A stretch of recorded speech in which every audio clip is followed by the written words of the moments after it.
Suatu hari, tampak dua orang petugas kepolisian yang menyamar sebagai pembeli di showroom mobil bekas.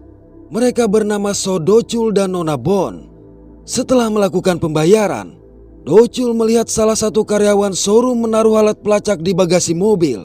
Kemudian, mobil itu mereka bawa dan diparkirkan di sebuah basement. Tak berselang lama, para pencuri yang merupakan karyawan showroom sebelumnya mulai beraksi. Jadi, mereka adalah sindikat pencuri yang berkedok sebagai penjual mobil bekas. Selang beberapa waktu, mereka berhasil membawa mobil itu ke bengkel milik mereka sendiri untuk segera diganti plat, identitas mobil, dan GPS-nya. Ketika seorang dari mereka membuka bagasi untuk melepas GPS, tak disangka Docul ada di dalamnya. Dengan berlagak tidak terjadi apa-apa, dia lantas menghubungi rekan-rekannya yang tak kunjung datang. Ternyata ini adalah rencana mereka sedari awal.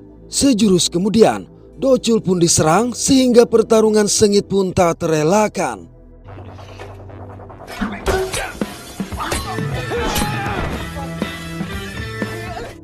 Cukup lama Docul bertarung seorang diri, akhirnya rekan-rekannya pun tiba. Pemimpin pencuri mobil yang bernama Bos Kang mengaku dilukai oleh Docul.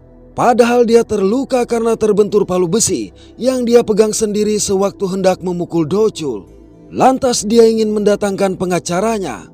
Oleh sebab itu, Docul ditinggalkan oleh Kapten Oh dan teman-temannya karena tidak bisa menolongnya dari jeratan hukum yang dituduhkan pada Docul. Tak kehabisan akal, Docul melukai keningnya. Lalu Bos Kang dipaksa untuk memegang pemukul agar Docul bisa memfitnahnya juga. Pada akhirnya Bos Kang menyerah. Dia mengaku bahwa mobil itu akan dibawa ke Busan, berikutnya akan dikirim ke Rusia. Selang beberapa waktu, istri Docul mengeluh tentang anaknya yang memukul temannya di sekolah. Namun Docul justru bangga karena anaknya bisa membela diri. Docul menceritakan bahwa dia baru saja memecahkan kasus besar dan akan mendapat penghargaan. Meski begitu, selalu ada keributan kecil di antara mereka. Keesokan hari, Docul menumpang di truk kontainer yang dikendarai oleh Pak Bae menuju pelabuhan. Pak Bae sedikit bercerita tentang gajinya yang selalu dipotong pajak secara ilegal. Di pelabuhan, Docul menjanjikan nanti malam baru akan membayar tumpangannya. Pak Bae tentu saja mempercayainya karena dia adalah seorang polisi. Docul juga menjanjikan akan membantu perkara gaji Pak Bae. Malam pun tiba, para mafia dari Rusia juga sudah berdatangan di pelabuhan. Di sudut lain, para petugas menyamar sebagai pekerja pelabuhan sembari mengintai. Selang beberapa waktu, komplotan itu melakukan transaksi. Tak menunggu waktu lama, para petugas kepolisian bergegas menyergap mereka. Ketika teman-temannya sibuk menangkap para pelaku, Docul malah menari-nari kegirangan. Tak semudah yang direncanakan, Docul mendapat perintah untuk mengejar bos mafia yang kabur. Awalnya dia menolak dengan alasan lelah. Kendati begitu, Docul tetap melaksanakan perintah Kapten Oh. Cukup jauh Docul mengejar, sembari terus mengomel karena sudah sangat lelah. Tiba-tiba bos mafia itu justru langsung masuk ke dalam mobil polisi yang melintas. Docul ditinggalkan begitu saja di sana, lalu dia berjalan sambil menggerutu. Sesaat kemudian, seorang mafia lewat di depannya, dan aksi kejar-kejaran pun terjadi. Docul malah melewati lorong yang sempit di antara susunan kontainer sehingga dia tersangkut. Mafia itu mendekati Docul untuk menolongnya. Secara mengejutkan, sontak mafia itu menarik Docul dengan keras dan akhirnya pun berhasil. Di sisi lain, seorang mafia berlari dengan didampingi mobil polisi. Petugas itu menawarkan untuk segera menaiki mobilnya saja karena dia sudah terlihat sangat lelah. Tak hanya itu, dia pun diberi minuman. Sampai akhirnya dia menyerah dan memasuki mobil polisi secara sukarela. Semua pelaku telah diamankan. Misi malam itu berhasil dengan sempurna. Di perusahaan shipping tempat Pak Bae bekerja, tampak para karyawan yang sedang berdemo akibat PHK secara sepihak dan gaji yang belum dibayar. Pada malam hari, Pak Bae berbicara dengan Jeon selaku kepala kantor. untuk mempertanyakan hak dia dan rekan-rekannya, tetapi dia malah diperlakukan kasar oleh Jeon. Kemudian Pak Bae menelpon Dochul, tetapi Dochul tak mengenal nomor Pak Bae sehingga tidak mengangkatnya. Di saat yang bersamaan, Dochul sedang sibuk di suatu tempat bersama teman-temannya, yaitu Presdir Yoon yang berprofesi sebagai produser film. Di tempat itu, Dochul diperkenalkan dengan beberapa dokter muda, artis cantik, dan Jo Tae-oh yang sebentar lagi akan dipromosikan sebagai presdir perusahaan Shinjin, yaitu perusahaan terbesar dan berpengaruh di Korea Selatan. Dochul menyaksikan Jo Tae-oh berperilaku tak lazim kepada teman-temannya, sehingga membuatnya berpikir untuk tidak berhubungan dengannya. Keesokan hari, Dochul diajak oleh Kapten Oh untuk berolahraga. Dochul menanyakan tentang Jo Tae-oh. Sepengetahuan Kapten Oh, Jo Tae-oh adalah anak dari pimpinan perusahaan Shinjin yang suka membuat masalah dan terkenal di kalangan pebisnis. Dochul menceritakan bahwa tadi malam dia habis minum bersama Jo Tae-oh. Mendengar itu, tiba-tiba Kapten Oh terjatuh dari treadmill. 그냥 술 마셨거든. 사람들이 더 쳐다봐. 그냥 앉아 있어. Di sauna, Dochul dan Kapten Oh masih melanjutkan perbincangan tentang Tae-oh. Mereka menyadari ada hal yang mencurigakan, yaitu Tae-oh memakai obat-obatan terlarang. Di perjalanan, Tae-oh melihat Pak Bae bersama anaknya berdemo di depan perusahaannya tentang pemutusan kerja secara sepihak guna menjaga citra perusahaan. Tae-oh ingin Pak Bae menemuinya untuk menyelesaikan secara internal. Lantas beberapa penjaga membawa Pak Bae ke ruangan Tae-oh. Pak Bae menyampaikan permasalahannya, termasuk pemotongan gajinya dan rekan-rekannya. Beberapa waktu kemudian Jeon datang. Dia menyangkal telah memotong gaji karyawan. Pada momen itu, Pak Bae dan Jeon disuruh untuk mengenakan sarung tinju dan dipaksa bertarung. Pak Bae menolaknya. Alhasil, dia terus dipukuli hingga babak belur. Parahnya, anak Pak Bae pun dipaksa untuk menyaksikan penyiksaan tersebut. Kendati begitu, Tae-oh tetap membayar uang yang diminta oleh Pak Bae, bahkan dengan tambahan biaya rumah sakit.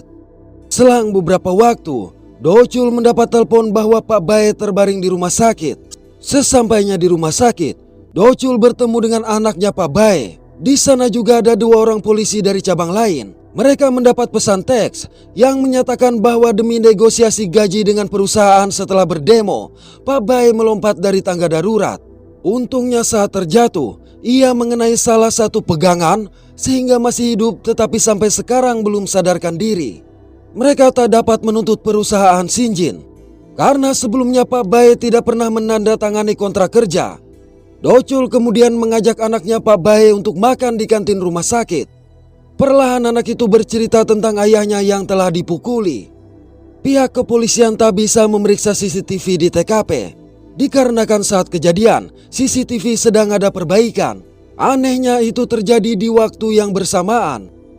Ia datang ke kantor Tae-oh untuk melihat TKP dan ingin bertemu langsung dengan Tae-oh, tetapi ia tidak diizinkan untuk bertemu. Di suatu tempat, Tae-oh sedang berolahraga dengan seorang atlet pro. Kala itu Tae-oh terus mendapat serangan hingga Tae-oh tercekik dengan kuat. Pelatihnya berteriak agar atlet pro itu melepaskan Tae-oh, namun dia tetap tak mau melepaskannya. Tak lama kemudian, pria itu tersadar lalu melepaskannya. Sontak, Tae-oh langsung memberi serangan balik dan memukulinya secara brutal bahkan sampai mematahkan kakinya. Beralih ke rumah sakit, Dochul melihat Direktur Chow memberi kompensasi kepada istri Pak Bae. Ia akhirnya membuat keributan di sana karena merasa Direktur Chow sedang memberi uang sogokan agar mereka tidak melanjutkan penyelidikan. Tae-oh meminta bantuan kepada petinggi kepolisian agar Dochul ditarik dari kasus ini. Benar saja, the power of money. Beberapa waktu kemudian pimpinan Dochul memanggilnya untuk memberitahu bahwa Dochul dipindahkan ke kasus narkoba agar ia tidak melibatkan diri lagi pada kasus Pak Bae. Di tempat lain, Direktur Choi mendatangi istri Dochul untuk meminta bantuannya menghentikan tindakan Dochul. Ia juga akan membantu mereka yang sedang kesulitan keuangan untuk membeli sebuah rumah. Ia bahkan memberi sebuah tas mewah dengan uang yang cukup banyak di dalamnya. Kendati begitu, istri Docul berkata tidak ingin ikut campur atas masalah suaminya, lalu menolak semua pemberian Direktur Cho. Selanjutnya istri Docul mendatanginya ke kantor. Istrinya merasa malu karena ia pikir Docul memberitahu orang lain tentang kesulitan mereka untuk memiliki rumah. Istrinya juga tidak mau dilibatkan dalam permasalahannya, karena itu sudah menjadi kesepakatan mereka di awal pernikahan. Di sebuah restoran, Docul merangsek masuk ke tempat Tai-Oh sedang melakukan rapat bersama tamu-tamu asingnya. Ia memukuli semua penjaga yang menghadang. Di depan Tai-Oh, Docul mengungkapkan kemarahannya. Dia hanya ingin Tai-Oh bertanggung jawab dan meminta maaf pada keluarga Pak Bae. Docul juga meminta Tai-Oh tidak menyuap istrinya. Tak lama setelah itu, Docul langsung menemui seorang wartawan kenalannya untuk memberi sebuah berita hangat tentang skenario kejadian bunuh diri di perusahaan Shinjin.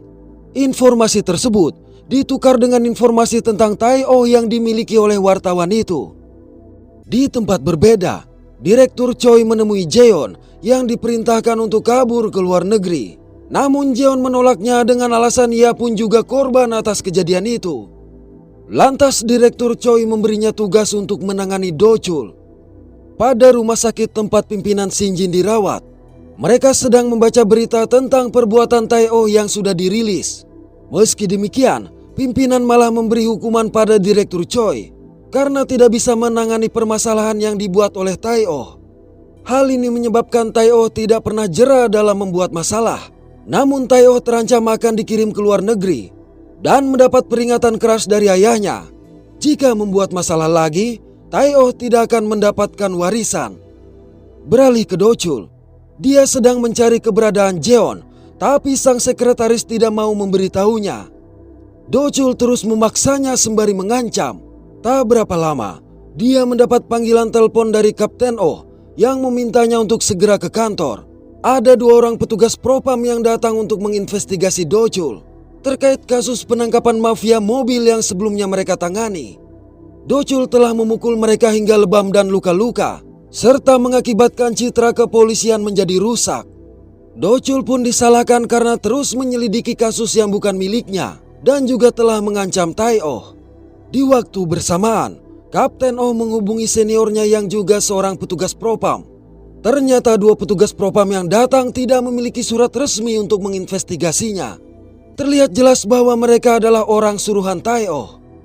Beberapa waktu kemudian sekretaris Jeon menghubungi Docul. Ia mengatakan bahwa Jeon baru saja menelponnya dan meminta untuk mentransfer uang ke rekeningnya. Ia juga mengirim alamat Jeon pada Docul. Docul bergegas pergi ke alamat yang dimaksud. Sebelum itu Docul terlibat perdebatan dengan Kapten Oh. Ia diminta untuk menghentikan penyelidikan, namun Docul tak mengindahkannya. Docul nekat pergi seorang diri. Setibanya di sana, Kapten Oh dan rekannya yang dipanggil si bungsu datang mengejutkannya. Docul sangat senang lantaran rekan-rekannya datang untuk membantu. Mereka mulai menjalankan misi. 806 차 좀 빼주세요. 예? Saat pintu Jeon terbuka, mereka merangsek masuk sehingga perkelahian tak dapat dihindari.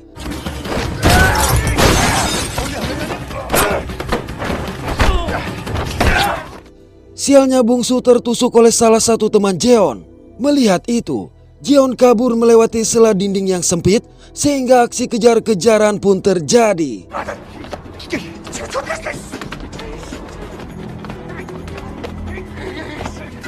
Ketika berhasil lolos, tiba-tiba Jeon ditendang oleh Nona Bon dan ia pun berhasil ditangkap. Di kantor polisi, komandan mereka pun marah-marah karena ada satu rekan mereka yang tertusuk. Ia mengatakan akan membawa kasus ini ke ranah hukum dengan kasus penganiayaan terhadap seorang polisi. Keesokan paginya, mereka melakukan penyelidikan pada mobil Jeon. Mereka menemukan sejumlah bukti, yaitu 1 koper uang tunai serta paspor dan tiket pesawat. Mereka juga akan memeriksa ponsel dan CCTV untuk menguatkan bukti. Nona Bon dan rekannya mendapat tugas meminta data Pak Bae di perusahaan Shinjin. Mendengar kegagalan itu, Tai-Oh mengamuk sejadi-jadinya hingga memukuli anjing kesayangannya. Di suatu pagi, istri Pak Bae menemui Docul di kantornya. Ia menunjukkan pesan teks terakhir dari suaminya kepada Docul. Ia menceritakan jika Pak Bae bukan orang yang suka mengetik pesan panjang. Walaupun itu adalah pesan terakhirnya, tapi ini terasa aneh. Docul mencoba untuk memeriksa ponsel Pak Bae. Di rumah sakit, Direktur Choi dijamu dengan sangat baik oleh pimpinan. Karena ada maksud terselubung di balik itu. Direktur Choi akan dijadikan kambing hitam atas perbuatan Tae-oh. Dia diperintahkan untuk menyerahkan diri ke kantor polisi dan mengakui bahwa yang terjadi itu semua atas perintah Direktur Choi. Pimpinan mengatakan akan memberi pengacara terbaik untuk membelanya. Tidak hanya itu, Direktur Choi juga dijanjikan setelah keluar dari penjara dia akan diangkat menjadi presidir perusahaan Shinji. Sesampainya di kantor polisi, Direktur Choi langsung diinvestigasi oleh petugas. Docul datang dengan penuh amarah karena ia tahu Direktur Choi sedang melindungi Tae-oh dari jeratan hukum. Komandan Docul terpaksa membubarkan tim mereka. Kapten Oh akan dipromosikan dan yang lainnya akan dipindahkan ke bagian yang berbeda. Ketika Kapten Oh dan rekan-rekannya menjenguk si bungsu, mereka mendapatkan informasi baru tentang Pak Bae dari Nona Bon. Docul langsung menemui Direktur Choi di penjara. Dia mengajaknya bekerja sama untuk memenjarakan Tae-oh. Docul juga memberitahu jika ia sudah mengetahui kebenaran tentang kasus Pak Bae. Jadi yang sebenarnya terjadi adalah setelah Pak Bae dipukuli dan menerima uang, Pak Bae mengirim anaknya pulang menggunakan taksi. Setelah itu, Pak Bae kembali lagi ke ruangan Tae-oh karena dia merasa harga dirinya terluka oleh perilaku Tae-oh padanya. Tae-oh mendorong Pak Bae dan tak sengaja kepala Pak Bae terbentur ujung meja lalu pingsan. Direktur Choi segera bertindak untuk menyamarkan kejadian itu dengan melempar tubuh Pak Bae dari atas tangga darurat sehingga ceritanya berubah menjadi Pak Bae lah yang mencoba bunuh diri. Docul juga membawa atlet pro, korban penganiayaan Tae-oh ketika sedang berolahraga. Meskipun begitu, Direktur Choi masih tetap dengan pendiriannya. Di kantor polisi, si korban menelpon temannya yang bekerja sebagai penjaga Tae-oh. Dia mendapat informasi Tae-oh akan pergi besok pagi ke Singapura. Kapten Oh dan Docul berdiskusi dengan komandan. Jika Tae-oh dibiarkan lolos lagi, maka kasus obat-obatan yang dicurigai selama ini tak bisa terungkap. Docul tahu bahwa Tae-oh akan berpesta dengan teman-temannya sebelum pergi. Komandan menyuruh Kapten Oh dan timnya untuk menyelidiki kasus perjudian yang tempatnya sama dengan pesta yang akan Tae-oh adakan. Mereka pun senang karena mendapat dukungan dari komandan. Tak lama berselang, Kapten Oh dan Docul mendatangi kantor polisi yang letaknya dekat dengan tempat Tae-oh akan berpesta. Mereka meminta bantuan kepada dua petugas itu untuk berakting menerima telepon dari orang yang akan melaporkan kasus pelecehan di hotel itu. Di tempat yang dimaksud, Kapten Oh dan semua rekannya berada di posisi masing-masing untuk mengintai. Sampai akhirnya Tae-oh pun datang dengan seorang artis cantik. Sesampainya di sana, artis cantik itu ditinggalkan bersama para tamu lainnya.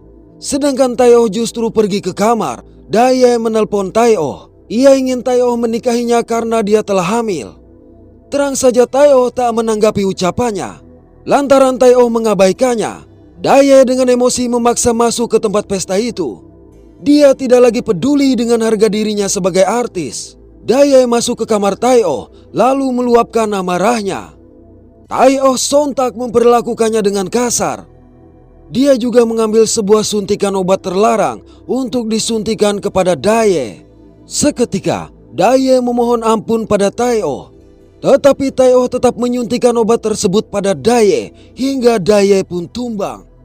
Pada waktu yang sama, para petugas pun mulai memasuki tempat tersebut dan menangkap semua orang yang ikut berpesta karena ditemukan banyak bukti alat penyuntik obat terlarang di sana. Mengetahui hal itu, Tae-oh bergegas keluar dari hotel. Beruntung Docul melihat dan langsung mengejarnya.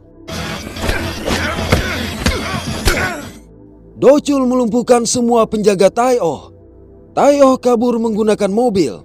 Dia menabrak apapun yang menghalanginya, tak terkecuali dua petugas patroli dan petugas lainnya.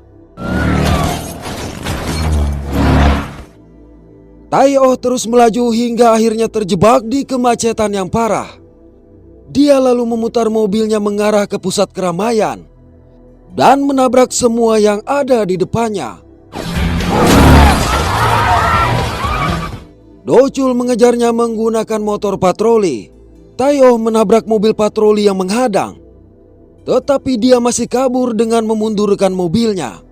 Selanjutnya mobil Tae-oh justru menabrak motor yang dikendarai Do-chul. Tae-oh keluar dari mobil. Ia langsung didakwa dengan berbagai macam tuduhan, seperti penggunaan obat-obatan terlarang, mengemudi dalam keadaan mabuk, perusakan fasilitas publik, menghambat pergerakan publik, tindakan kekejaman pada supir bae, dan rencana pembunuhan terhadap polisi. Tak tinggal diam, Tae-oh malah memukul Do-chul di depan umum. Do-chul sengaja tak melakukan perlawanan karena ia tahu di sana ada CCTV dan ratusan orang yang merekam. Setelah dirasa cukup, Do-chul mulai melakukan perlawanan karena dia anggap ini adalah pembelaan diri. Tetapi Tae-oh adalah petarung yang cukup handal, sehingga Do-chul tak mampu melawannya. Do-chul dihajar habis-habisan oleh Tae-oh, tetapi Tae-oh tidak sadar Do-chul telah memasang borgol pada tangannya. Tae-oh masih bisa tertawa karena berpikir dia paling lama akan ditahan dalam kurun waktu 1 jam saja. Dia yakin akan dibebaskan. Sejurus kemudian, datanglah Nona Bon yang langsung mengeluarkan tendangan andalannya. Sidang Tae-oh pun digelar. Semua yang terlibat akan didakwa dan ditahan. Pada adegan terakhir diperlihatkan Pak Bae telah sadar dari komanya. Dan film pun berakhir.